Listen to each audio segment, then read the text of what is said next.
So how is it going? Are you feeling sad these days?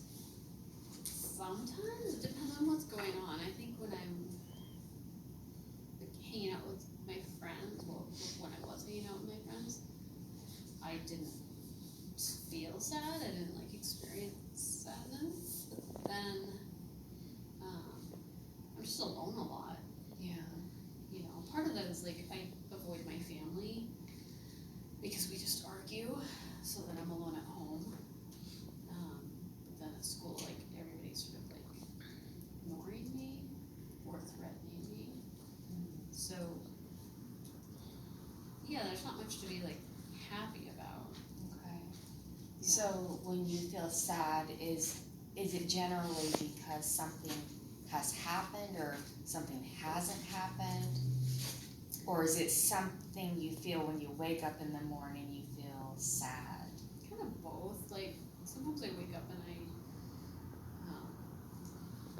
feel okay, and then I go to school and like somebody like pushes into me, or like in the hall, you know, or like somebody like looks at me weird, or like I try to talk to one of my friends and they ignore me, and then I feel sad. Okay. Yeah.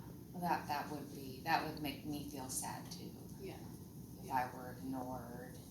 Or, so have you ever woken up in the morning and started to cry, or were crying when you woke up? No, not usually. Usually, like I've gone to bed that way. Like sometimes I'll send like messages to every single person I know, right? Just kind of like hoping that somebody will respond or like talk to me. And then I'll like stay up like waiting for somebody to respond. And when they don't, like then sometimes I'll go to sleep feeling like that. Oh, okay. But then when I wake up, it's usually I don't know. It's like it's a reset or something. So sometimes at night do you text people or message them? Yeah, both. Is it very late in the evening when you do this? Sometimes it just depends on when I feel lonely or when I feel like I want somebody to talk to. Do they ever respond in the morning so that you know, oh, they were asleep, they didn't see my text? No, the people I talk to are like they've moved on by then.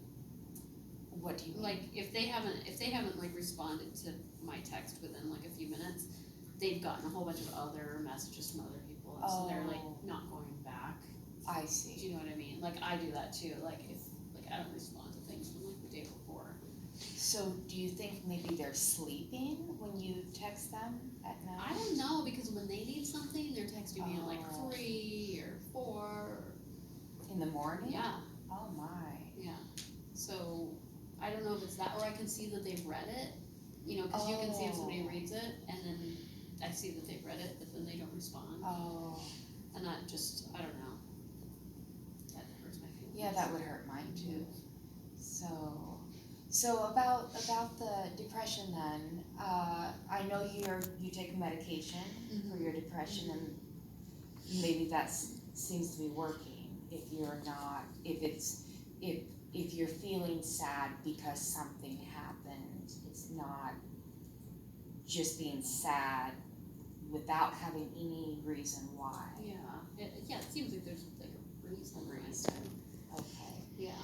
I mean, there's kind of always something going on, so I think there's always a reason to feel that way. Sometimes I just choose not to feel that way, you know, and to find a way to like distract myself so that I can feel better.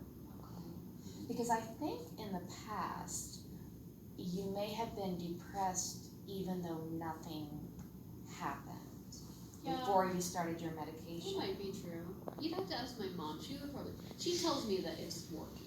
Okay. She tells me she thinks it's working, and I believe her. I mean, it's hard to tell when you're like the person. Right. I think sometimes. Yeah. But I think that could be true. Okay. And so and I know you really love your mom. I do. And you trust your mom. I do. So in the way of still on the depression topic, your appetite is, let me just reframe this, okay. Talking about your energy level, has that been consistent? Are you low energy? It's kind of inconsistent. I'm kind of like, sometimes I have a lot of energy and sometimes things just seem really hard. You know, like my mom will say, for example, my mom will say, let's go shopping and get you some new t-shirts or whatever. And I love shopping-ish. Like I love getting new things and I love being with my mom. So we'll go to the mall and then like, as soon as we get there and there's so many people and like everybody's looking at me, my energy just goes down, right? And I start thinking about how my mom's gonna wanna have lunch, which like I know is supposed to be really nice, but like restaurants, like people would, that's what people are doing, that's the activity, right? In a restaurant, eating, and then the people are looking at me. Most of them, my energy, like as soon as I start thinking about the shopping trip and what it's really gonna be like, trying on clothes, she won't buy anything for me unless I try it on. Right? So I have to try on clothes. I hate changing clothes in like public places. Yeah. And then eating in front of people, and then I'm just like, I don't know, like wears me out or something. My mom says she thinks it wears me out to like think about like being around all those people. Is there another way you could shop that would not involve trying things on? She won't do it. Because we tried that, and then I would like get stuff too small or too big, and then she'd have to return it. She's like, I don't have time to like run around like twice. Okay.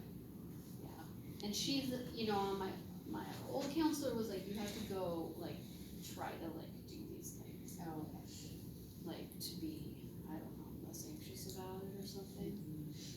Well, it sounds like you have, you've got good reason for feeling the way you do, and I can see that trying things on in stores, you don't like all the people around or changing, even though it's private, it's still out there. I still feel like they could just like open the curtain or whatever. In fact, I won't even try on clothes in those kind of dressing rooms. I just say, okay, let's leave the store. Yeah, I feel tired just talking about it right now. I bet. Like just thinking about that and like, oh, I feel tired talking about it. Well, let's change then to, I was going to ask you about isolating as well. You say you normally don't eat with your family, and so you'll eat in your room. Yeah, or not, I mean. Or just not eat. Yes. And I know you have mentioned that you don't like eating in public. Do you consider your family public, or is it more that you get into arguments? It's more about the arguments. Like I can eat in front of my family if it's just like in our house. Okay. Like my mom and my dad and my sister. It's okay to eat in front of them, but like my dad and I always get in an argument when I eat dinner with them. So I mean that's what everybody said they wanted. Everybody said they wanted to like not have much arguing, and the only way I can get to stop that is to just not be there. Have you shared that with your parents, that that's why you don't? Okay. Okay. And my mom says, but we're a family, you know, and we want you there, you're part of the family, but I can't even hear them upstairs when I'm in my room and they're eating dinner, except for when they start laughing really hard, then I can hear them. And then I kinda wanna be down there, but I tried that before and I go down and then like, you know, within like a couple minutes, my dad and I have gotten into it. Yeah. Yeah. Do you feel kind of left out when they're laughing? Yeah. One time I flipped the whole table over. Wow, that takes some strength. I'm very strong. Yes. Yes. I'm very strong. But nobody was impressed with that, so. Oh. Yeah. Probably kind of made a mess, huh? It did, and they called the police. Oh dear, yeah. Because after I got on the at-risk youth petition, or whatever it's called, every time I like push somebody or hurt somebody or hurt property, I think they said, or leave like without permission, then they're supposed to call the police. So anytime I do, like one time my dad, like he kind of like, you know in hockey when they like I went to a hockey game one time and they like skate around each other and they just push the guy into the wall. I don't know what that's called, but they do that, you know, and I was like, what, can they do that? And then my dad's like, that's a part of the game. And I'm like, oh, because I thought they'd have to go in the little box, or the little like timeout box, if they did that, but he was like, no, that's part of it. So I don't know if that's what he thinks or what, but he was like taking groceries out of the car, and they were like, help us get the groceries, Katie, and I was like, why? There's nothing in here I'm gonna eat. Why would I help with the groceries? Like, you know? And there's two ways around the car, right? And I was on one side of the car, and my dad's like, excuse me, I need to get by. And he totally did that hockey thing with me, like up against the wall of the garage, and he was like laughing. And I was really mad. And so I like, there was like this potted plant, and I like took it, and I like threw it, and they called the police. And I told the police, I was like, I was going to hit my dad. And it's like I had to do something, and that was the thing I did, and then I still got in trouble for it, but.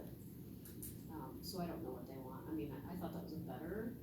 Yeah, I thought that was better than hitting my dad. Yeah, I think you made the right decision.